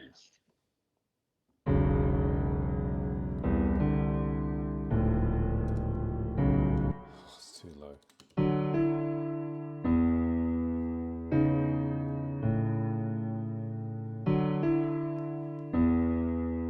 Okay, mine doesn't sound as good as yours. Oh no, I just realized mine sounds completely wrong. I don't think we want to do. Okay. Let me do this step again. I realized we don't want to do distribute ranges equally. That's good because I couldn't figure out how to do that. I still don't know how to right click properly. I gotcha. So I'm gonna look for grand piano again. Grand piano.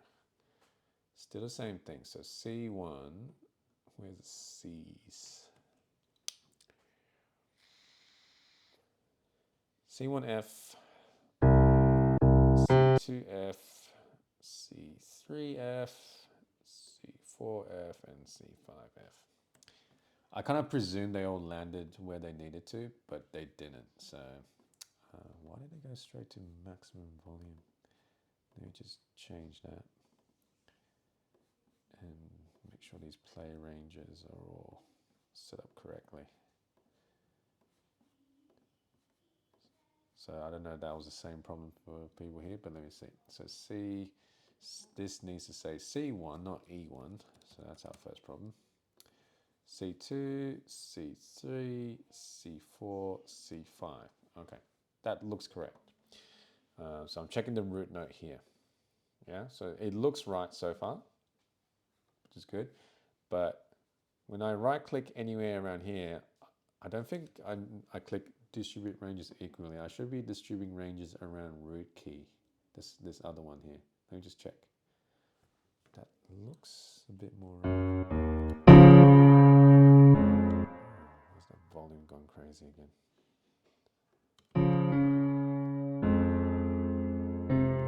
Oh yeah, that's right.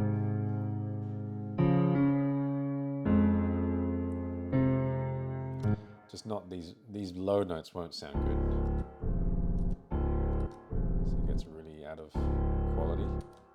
But these 5 notes we got here should sound pretty good.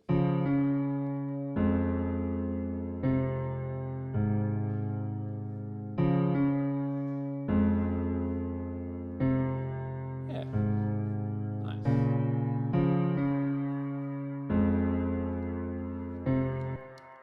So what does this mean for you? It means that if you somehow come across samples that have multiple keys like this, then you have this option to chuck it into sampler, do a bit of niddly fiddly, right click, distribute ranges by around root key, provided that they all line up to their root notes properly, and turn it to this instrument that you can now save.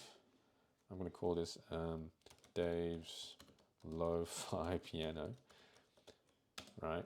And it's something I can recall anytime, right? If I delete this, no biggie, because it's all set up nice.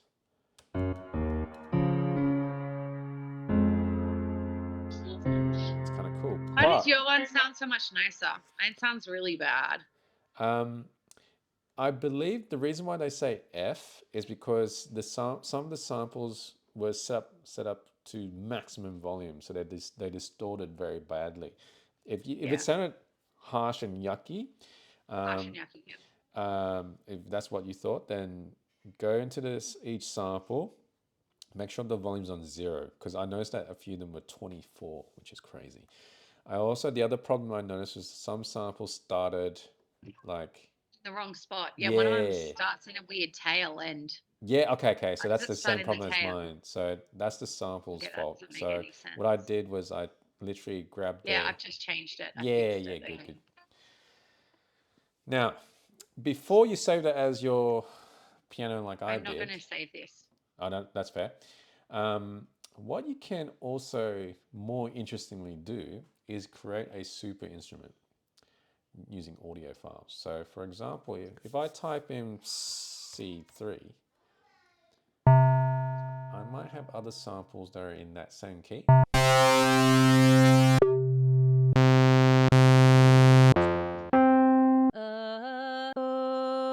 got some vocals. So I'm going to put Fiona here. She's going to be on C3.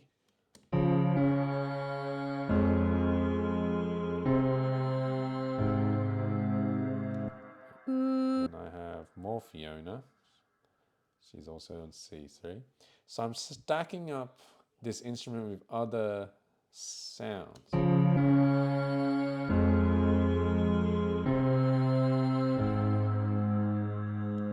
might add some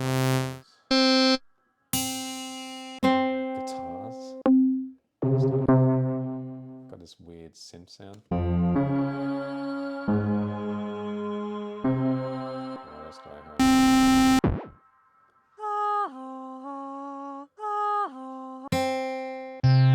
Oh, I got strings. Okay. So this grand piano thing is not going to be grand piano anymore.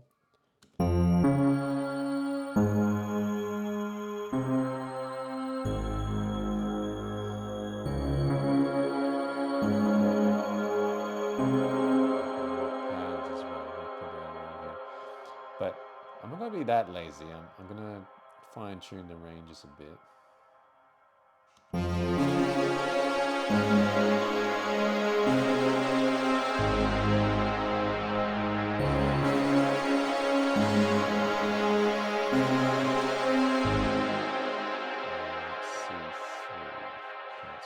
This one can be C.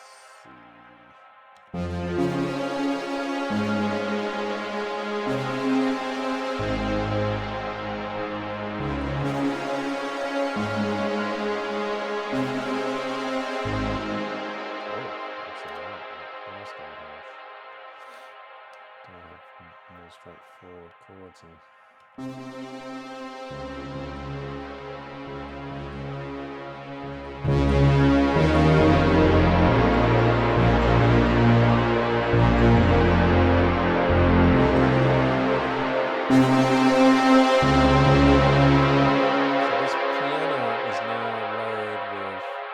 Vocal sounds, which sounds like this.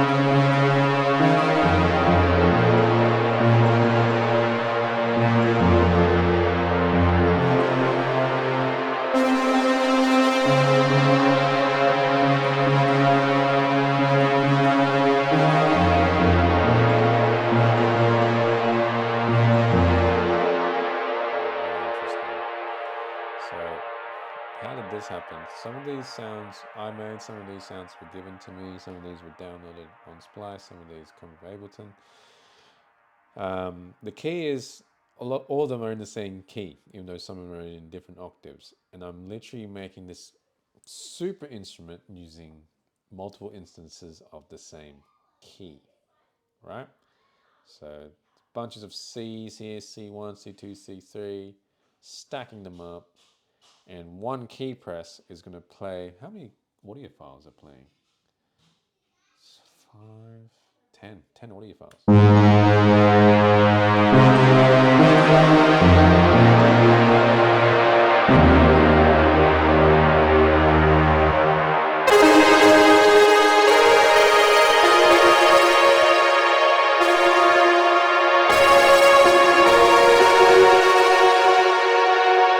Fascinating.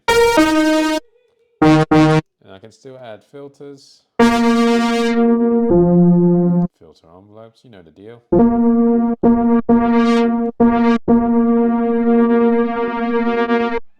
Envelope release times.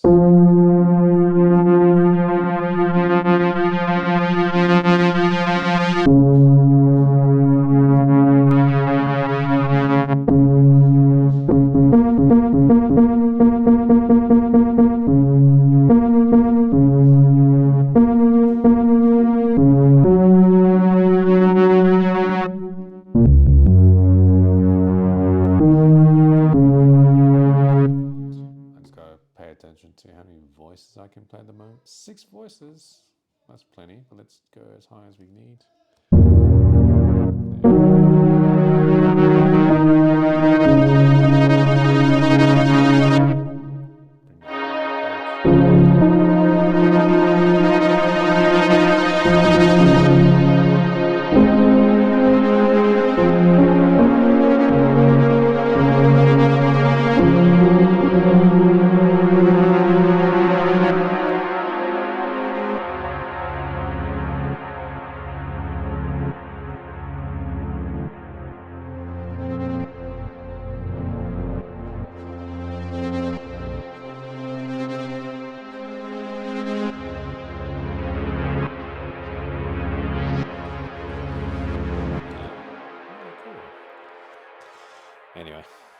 Like I said, I don't know if everyone will start adopting this, but if you get bored, open sampler and see what things you can layer up. The strategy, look for the keys. There's a reason why you find samples that have multiple keys on them. Should make sense now. Make sure they lie on their right root notes. Distribute the ranges as best as you can. Everything else is good old classic sound design principles. Filters, filter envelopes, modulation. We got 3 modulators in here, which is cool. Oh, 3 LFOs in here, which is cool. Much better fine-tuned sustain mode, so you can get nice cyclical movement. You can even duplicate same notes. For example, you can do duplicate, and you can detune one voice to make it like a super saw kind of style, like a choir, chorus kind of vibe.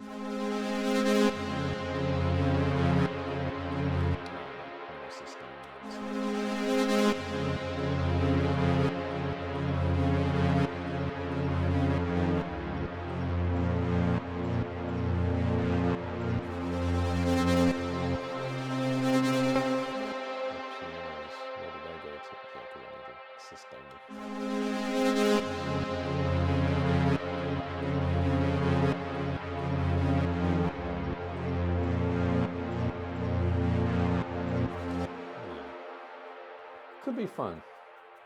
Anyway, any questions? No? Do you think you'll give it a go? Maybe, not sure. I did give it a go. Yeah? I did give it a go while we were kind of doing it a little bit. My thing was that basically whether or not it would be a useful thing to basically, create sometimes your own instruments if you want an electric version of something like this, you know. Yeah. So it's almost like a specific use case. You might find it useful for live performance because it's economical to play back audio rather than plugins, synth plugins. It can be cool sound design, just mashing a bunch of audio files in the same key together. It can be using that hip hop aesthetic to chop up phrases and play them back on simple keyboard notes. Tim, did you see any potential applications for this yourself? I'm not sure about the layering thing because, like, I guess I didn't see you do it, but can you like do creative panning with each layer that you add? Oh yeah, you can. Yeah. Because like I quite often layer things with the same notes, but I just pan them differently. So it could be useful if you can do that, I guess. 100% you can. So look, we got a bunch of samples in here now, but each sample has its own pan control. Yeah, okay. And So that could be useful for... Yeah, and under modulation, even the simpler modulation, hint hint, there's a pan destination for your LFO there too, and each one has a distinct one. So Okay. pretty cool. Yeah, that's interesting. It's cool but limited in an old school way. They haven't updated this plugin for like almost 20 years, these guys, but I kind of like that. It's kind of old, blocky workflow, which it makes me work a certain way. It's not for every day, but it's in a day when I'm bored and I need to change it up a bit, I think. Yeah. If you're bored of simpler, try sampler. And here's the thing, there's no risk. You can always right click and go to simpler. And it probably makes sense why my simpler starts in multi-sample mode, because I've done some things to my simpler, jazz it up. For example, I like that crusty sound. I like no interpolation here. So I've gone into sampler, put it back into simpler and kept that mode because it keeps that voice mode. And now for my simpler, whenever I load it up, it sounds crusty and old, and that's by choice. So that's something you can try as well. But yours is by default on normal. You can even make it sound better. Go the other way. So you can put into sampler, flick it to best, go back to simpler, right click the name and choose save as default preset. And every time you load simpler now, it's going to have that best interpolation or whatever interpolation you require.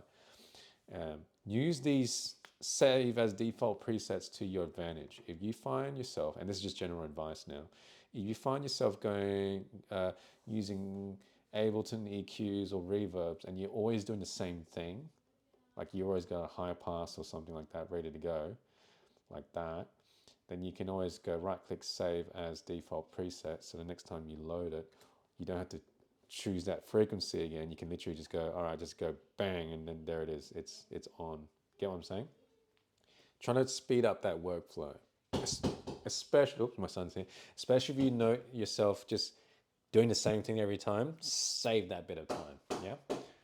All right, guys, I gotta go. Kid's not going to No the door. worries. Thank you. Thank you, everyone. See ya. Enjoy the rest of your week, yeah?